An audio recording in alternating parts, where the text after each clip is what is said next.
Good morning. This is Shanmugapriya from Commerce and Economics Department. I am going to handle Fiscal Economics 2 for BA Economics third year students. The topic is public debt. Public debt meaning in India, the public debt refers to the part of the total borrowings by the union government, which includes items such as market loans, special bearer bonds, treasury bills, special loans, securities issued by the Reserve Bank. It also includes the outstanding external debt. This is the meaning of public debt given by the RBI.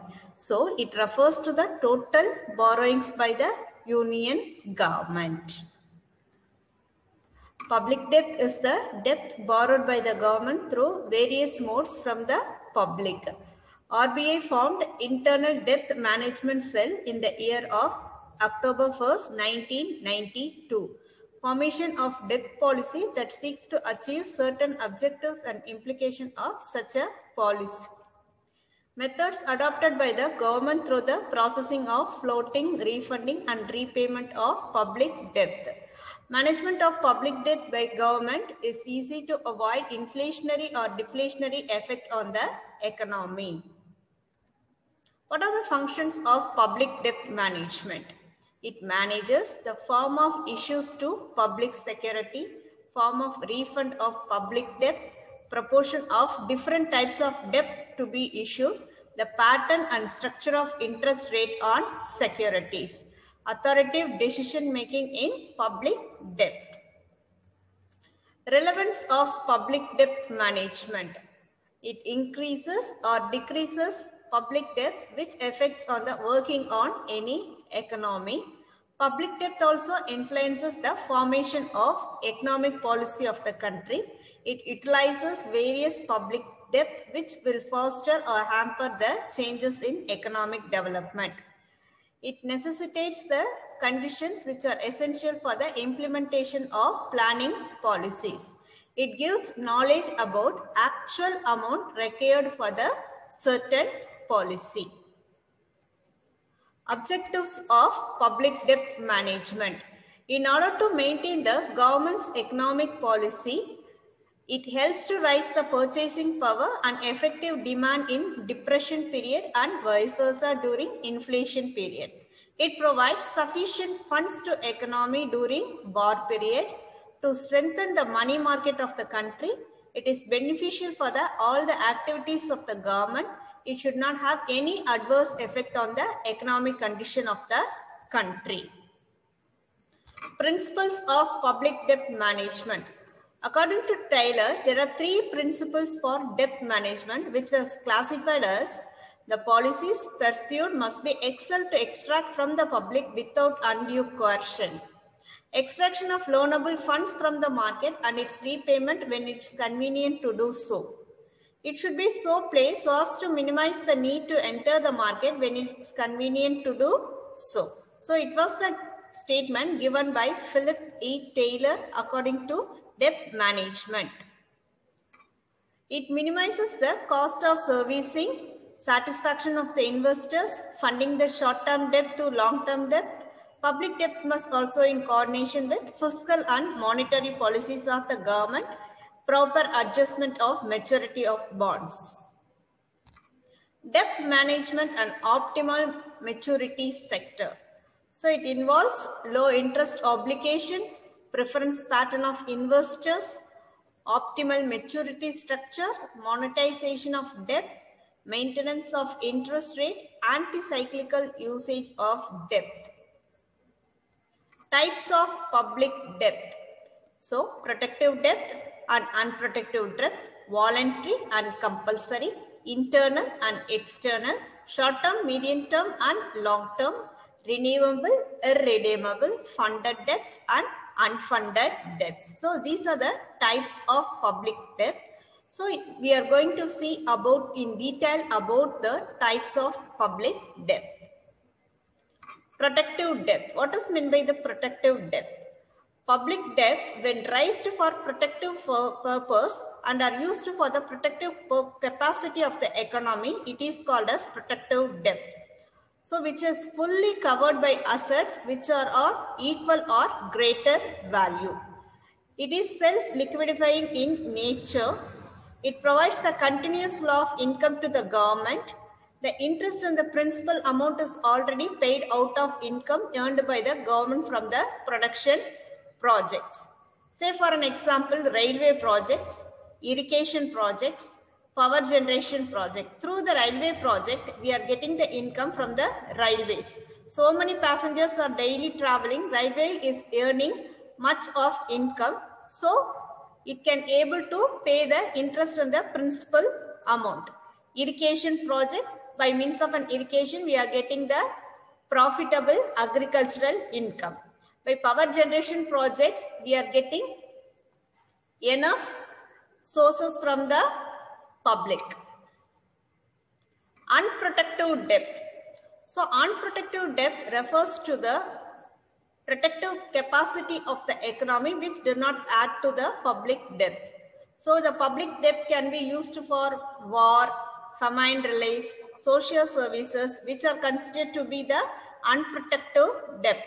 It is not necessarily the self-liquidating. It is a burden to the government, repaid generally to additional taxes. So unavoidable situation in the country is paid by means of unprotected debt. Voluntary debt. What is meant by this voluntary debt? That is loans provided by the members of public on voluntary basis. It is basically voluntary in nature.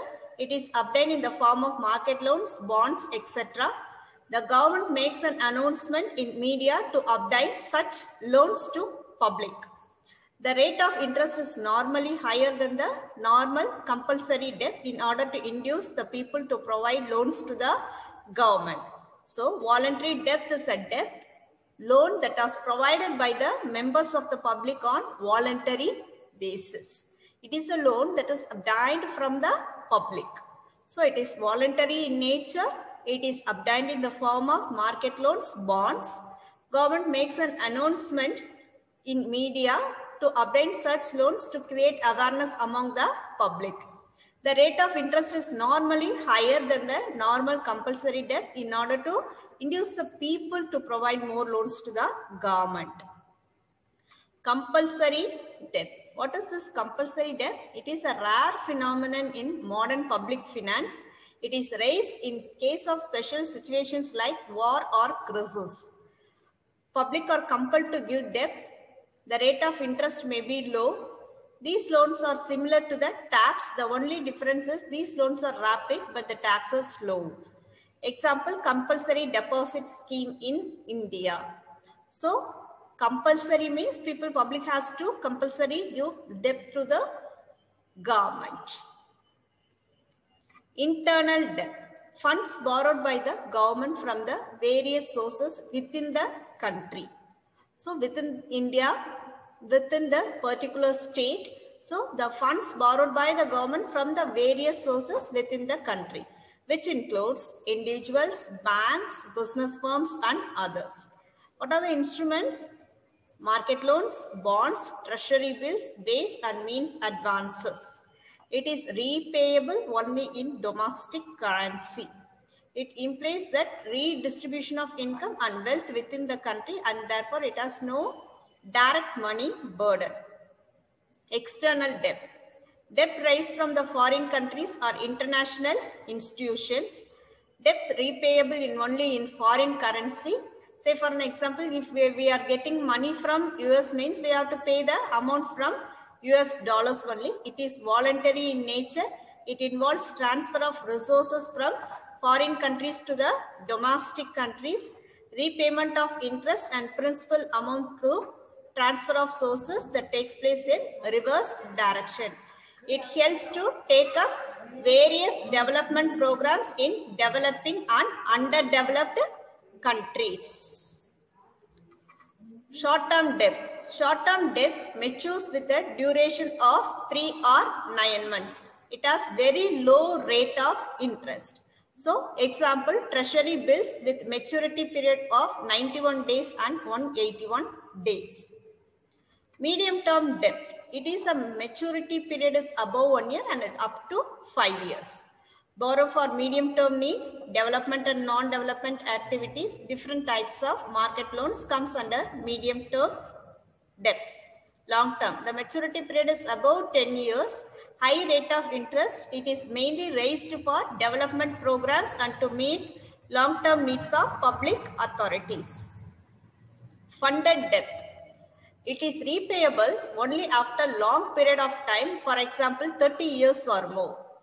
So funded debt as an obligation to pay fixed sum of interest and the option of the government to repay the principal also. So the government may also repay even before the date of maturity if the market conditions are favorable. So it is undertaken for meeting more permanent needs like building up of economic and industrial infrastructures. Say for an example, in India, building up of industrial infrastructures for the steel industries or the power sector industries where the income is returned to the government. So funded debt will be undertaken for these permanent needs. It established the separate fund for repaying. Unfunded debts, debts which are incurred to meet the temporary needs of the government. The maturity period is less than 1 year. Unfunded debts has no obligation to pay a due date with interest. Generally, it has very, very low rate of interest.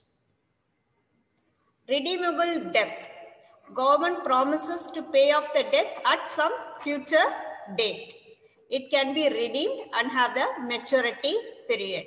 Government has to make arrangement to repay the principal and interest on the due date. Example, government are introducing very, very different schemes for the ladies, girl child, so that it get the money from the public and at the future date, it is paying the principal and the interest amount at the higher rate of interest. Irredeemable debt, debt with no maturity period. Government may pay interest regularly, but no repayment date of the principal amount is fixed. It is also a perpetual debt. Usually government does not resort to such borrowings. So it is the national debt by country wise. Concept of financing debt management. Two concepts: pay as you use finance, pay as you go finance. What is then? Pay as you use finance, that is satisfaction of social wants and future benefits. Cost payments are made over the years. Capital outlays for continuous and discontinuous projects. Release of resources may be either from present consumption or from the capital formation, loan finance. Budget statement, current budget and capital budget accounts, current budget tax financed and capital budget loan financed. Budget for pay as you use finance. So it allocates current budget receipts, taxes, others, expenditure for current benefits, interest rates and other current expenditure. Capital budget includes sale of assets, net borrowings, net increase for provisions, and its expenditures include future benefits and net increase in future benefits. Pay as you go for finance. Contributory and quid pro basis prohibits borrowing. It focuses on limiting current expenditures to current receipts. It is observed as an ideal fiscal policy by the local governments. Debt management and monetary policy. So it is securing satisfaction coordination between Treasury's debt management and the central bank's monetary policies.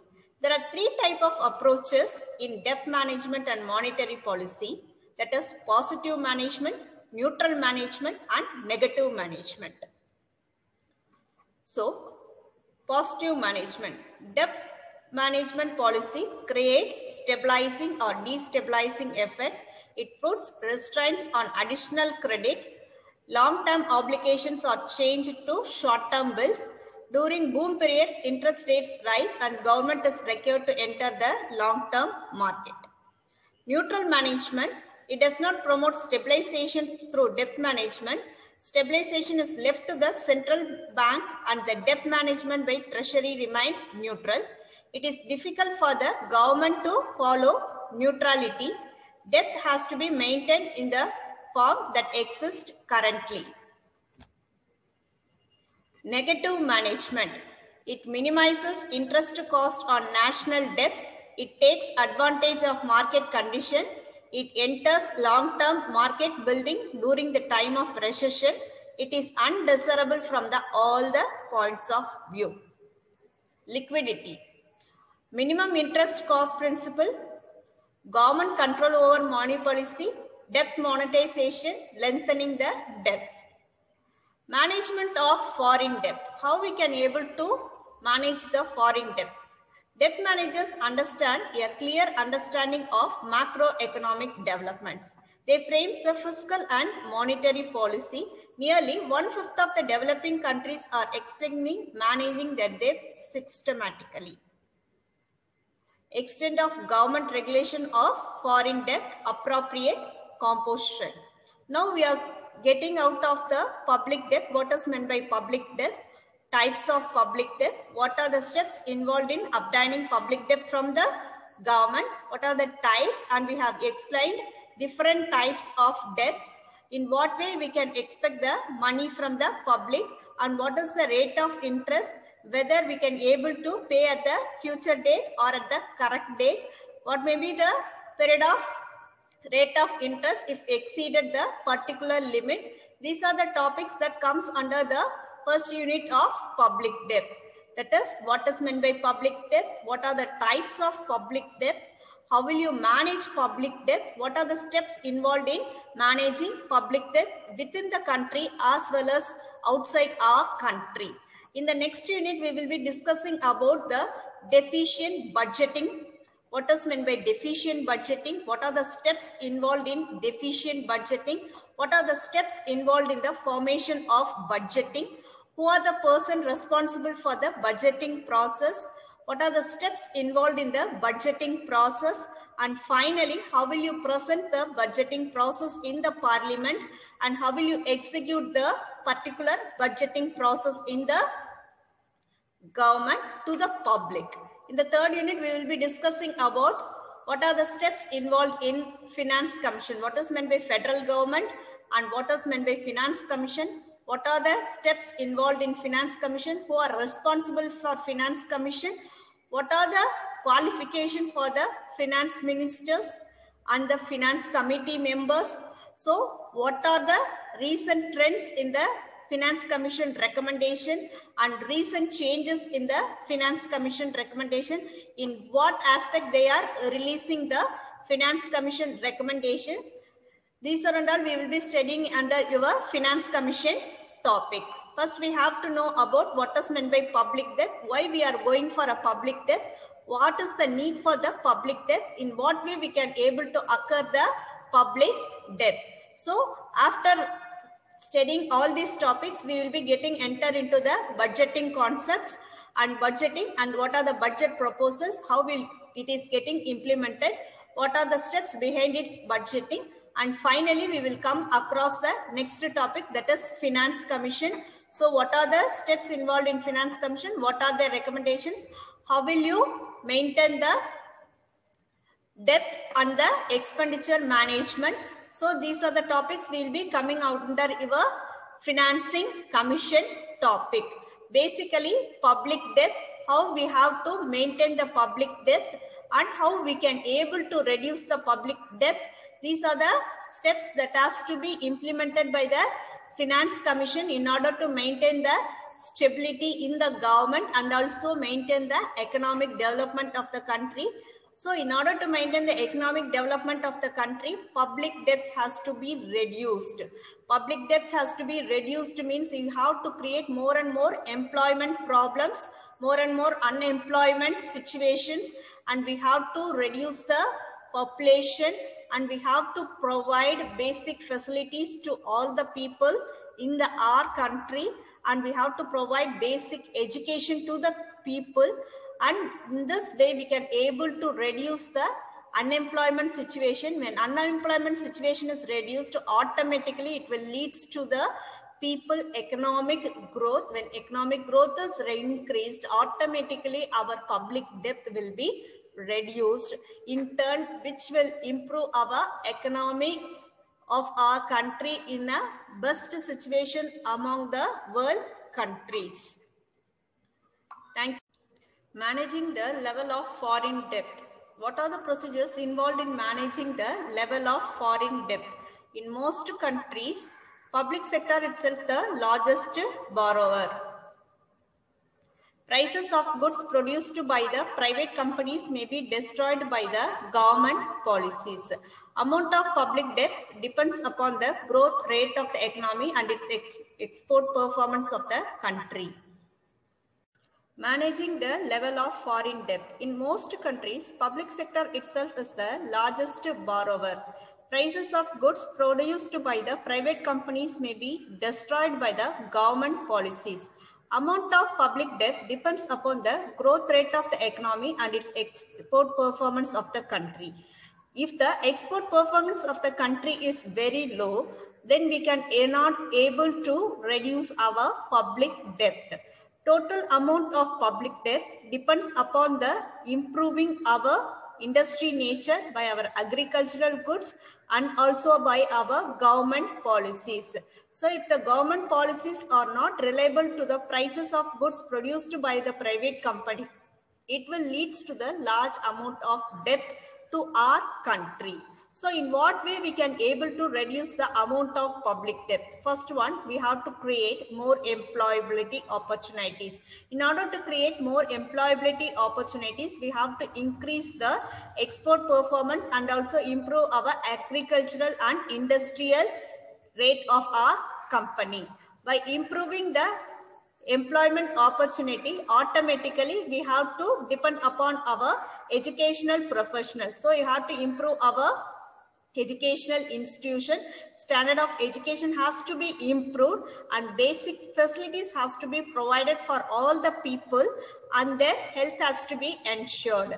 So if all the conditions is working out, then we have able to improve our economic by increasing the industrial output, and also by means of industrial output we can able to increase our public revenue. If public revenue is automatically increased, our revenue item is being increased, means by expenditure will be balanced, then the debt amount will not be incurred hereafter. Hereafter, if the public debt is reduced, then we can, our economic structure will automatically improve. So for improved economy, we have to reduce our public debt. It is the concept being given in our public debt concept. In what way we can able to reduce our public debt and how we will maintain our public debt in order to survive, in order to balance between the exact revenue and the expenditures. By making concentration on this, budgeting problems will be incurred in the Finance Commission meeting. So when budgeting is being done according to the industrial nature and agricultural improvement of our country, the public debt in turn will be reduced to go on so far, and our Indian economy will be the best in the global level. So these are the terms that are given under the public debt in the first topic, that is public debt, types of public debt. So how will you manage public debt? So what are the steps involved in obtaining debt from the public and from the foreign nations? How will you pay the amount to the foreign nation as well as to the public? And in the second topic, we will be studying about financing and the deficient financing. Deficient financing leads to the amount deficient due to the unmatched nature of public revenue and public expenditures. So for this purpose, we are setting the Finance Commission. The Finance Commission recommendations according to what amount, by what percentage we will be giving our tax revenue to the particular state. And we are following the federal government policy. India is being the one of the best developing nation. We are following the federal government policies, and by reducing the public debt alone, we can able to improve our economical structure. So these are the topics related to the fiscal economics too, given in the public debt and the types of public debt and the management of public debt. Managing the level of foreign debt. What are the procedures involved in managing the level of foreign debt? In most countries, public sector itself the largest borrower.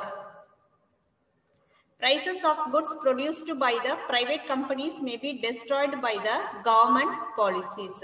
Amount of public debt depends upon the growth rate of the economy and its export performance of the country.